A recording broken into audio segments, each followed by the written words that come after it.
Oggi Hollywood in California è uno dei luoghi più famosi al mondo, ma c'è stato un tempo in cui questo stesso vivace quartiere di Los Angeles era popolato da poche centinaia di persone. Ma allora, com'è nata Hollywood? Vuoi saperne di più? Allora tuffati nel mio mondo.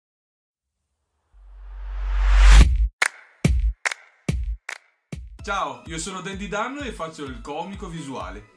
In questo canale cerco di farti vivere la comicità visuale, ma oggi ti voglio parlare del posto magico, quel posto dove tutto può trasformarsi in realtà.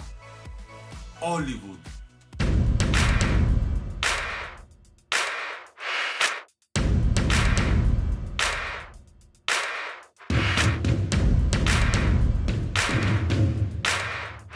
Oggi le proprietà immobiliari sulle sue colline vengono acquistate e vendute per milioni di dollari. Ogni giorno incontri orde perpetue di turisti che passeggiano per la sua Walk of Fame e sperano magari di incontrare qualche celebrità a Beverly Hills.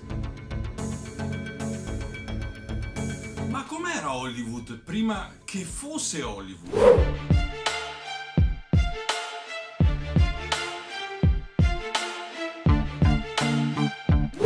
Nel 1880 le ormai famose colline di Hollywood erano per lo più terre selvagge, ricoperte di cespugli e cactus. La valle vicina era l'ideale per l'orzo e per gli aranceti, che prosperavano nel clima soleggiato quasi costante. Il nome Hollywood ha origine piuttosto inaspettata, almeno secondo le fonti più accreditate. Nel 1886 lo sviluppatore immobiliare, real estate developer, Whitley e sua moglie erano in luna di miele nella zona. Whitley riporta nel suo diario che mentre guardavano la valle da un punto panoramico sulle colline, un uomo cinese si è fermato con un carro e li ha salutati, spiegando con un forte accento che stava trasportando legno, Hollywood. A Whitley la frase suonava come legno di agrifoglio, che aveva un certo suono, Hollywood. Avendo fondato più di 100 città in passato, questo era il suo lavoro,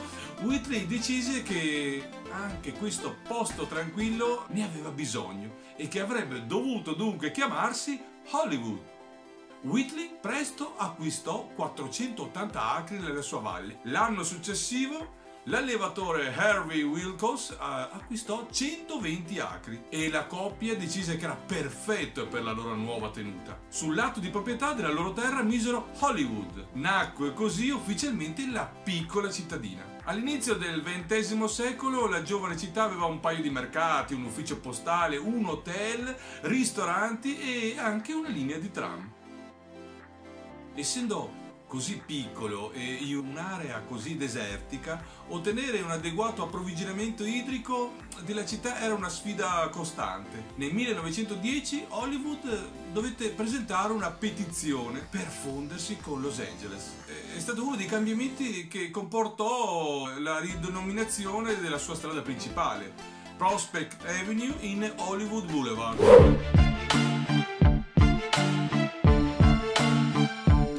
L'industria cinematografica si insinuò per la prima volta intorno al 1906, quando l'American Biograph e The Mutoscope Company fondò un modesto studio. Si pensa che le prime riprese realizzate a Hollywood siano state per The Power of the Sultan. Il luogo delle riprese era un lotto libero accanto a una lavanderia cinese. Remember? Altri registi hanno iniziato ad essere attratti da Los Angeles, attratti dal sole, dal calore e dai paesaggi variegati. Foreste, deserti, valli e spiagge erano a vicinanza o a brevissima distanza. Perfetto! Il primo regista a realizzare un film nella stessa Hollywood è stato Griffith, che ha girato il suo film a due rulli in Old California nel 1910. Nel 1911 aprì ufficialmente il primo studio di Hollywood, la Nestor Motion Picture Company, che iniziò a sfornare film western.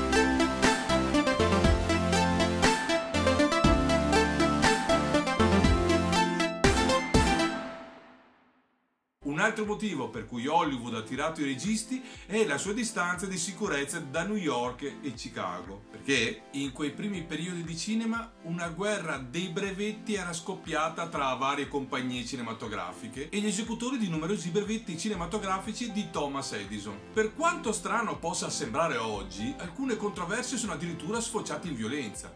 Se vuoi scoprire di più su quello che è successo, però, puoi seguire e guardare questo video. Ti aprirà ad un mondo che non pensavi. Torniamo a Hollywood. La zona di Hollywood sembrava un buon rifugio da tutto il caos. Alcuni storici pensano che non sia una coincidenza che il confine con il Messico si trovi a meno di 100 miglia. Ma possono essere solo congetture. Negli anni 10 il settore del cinema stava diventando un'industria redditizia e la piccola Hollywood, piuttosto inconsapevolmente, ne stava diventando la capitale. I residenti si sono abituati. Film che giravano qua e là, ovunque comunque in città, spesso sistemandosi in mezzo alla strada per filmare una sparatoria western o chiedendo di prendere in prestito il cortile di qualcuno come location per il pomeriggio. La gente cominciò ad innervosirsi quando i registi lavoravano a Griffith Park, perché spaventavano la fauna locale. Sì, il parco in pratica era così vasto che gli studi cinematografici potevano persino erigere set cinematografici improvvisati, sebbene la loro presenza fosse generalmente comunque tollerata. Non erano molto considerati dai cittadini. Nel 1915 la guerra dei brevetti si era finalmente calmata e la maggior parte dei film statunitensi veniva girata a Hollywood.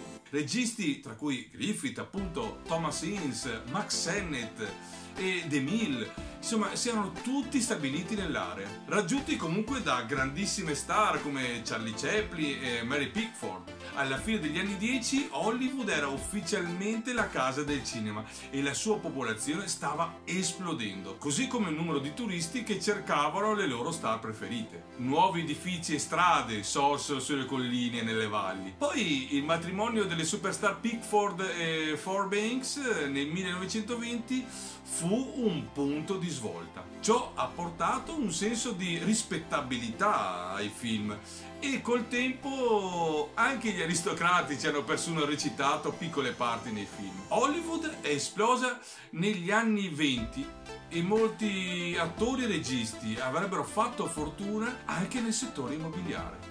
Un nuovo complesso residenziale esclusivo sulle colline, soprannominato Hollywoodland, ha dato origine a uno dei monumenti più famosi del mondo, se così possiamo chiamarlo. Gli sviluppatori hanno deciso di erigere un cartello gigante che recitava Hollywoodland. Erano illuminate da luci a neon. Di notte, pazzesco. La parola land sarebbe stata rimossa nel 1949 e l'intera scritta sarebbe stata ricostruita negli anni 70, così come la vediamo oggi. Negli ultimi decenni ha vissuto alti e bassi.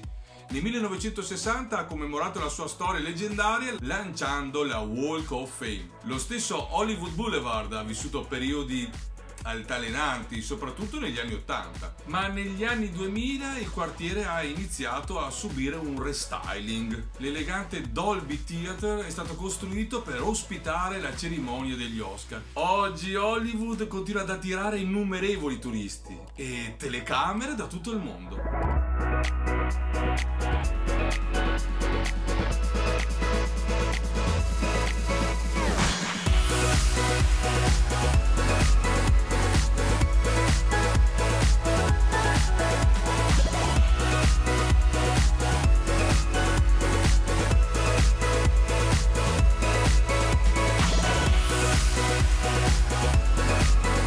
È stata un'evoluzione straordinaria per un'area che tempo fa era una solonenta cittadina immersa in tranquilli aranceti. Allora, forse grazie a quei contadini oggi puoi seguire anche tu il tuo sogno, il famoso sogno americano.